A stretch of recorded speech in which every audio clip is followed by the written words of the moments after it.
desde AVE e contribuinte ng automobilista ng por começar a pagar imposto de veículo de motor de ano 2023 cerca nós.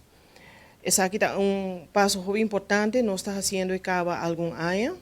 Caminho que nós estamos abrindo a possibilidade de pago mais trempanco de dezembro. So, normalmente, no passado, nós estamos abrindo a possibilidade de pago na dezembro.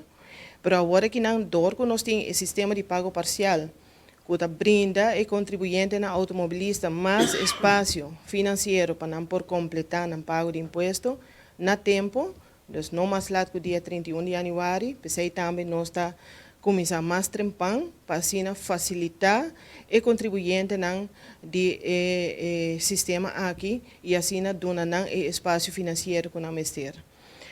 Para ano 2023 nós não vai ter plate de número novo.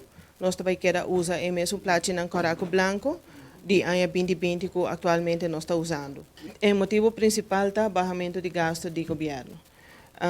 Esse é o motivo principal. Caminho que nós queremos usar o plate ng coraco branco e nós não vai otorgar sticker tampouco, que nós diz que usa o plate ng hora que nós está usando. Esse não que paga 2023 via banco, tem na conta que nós vai processar e pago. Riba e deve de 2023 solamente se 2022 está completamente pagar.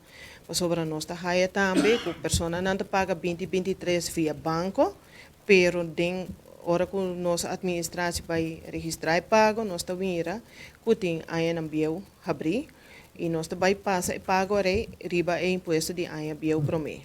Isso aí vai significar que a pessoa querendo plenamente que o belasting de 2023 está pagar, não está assina.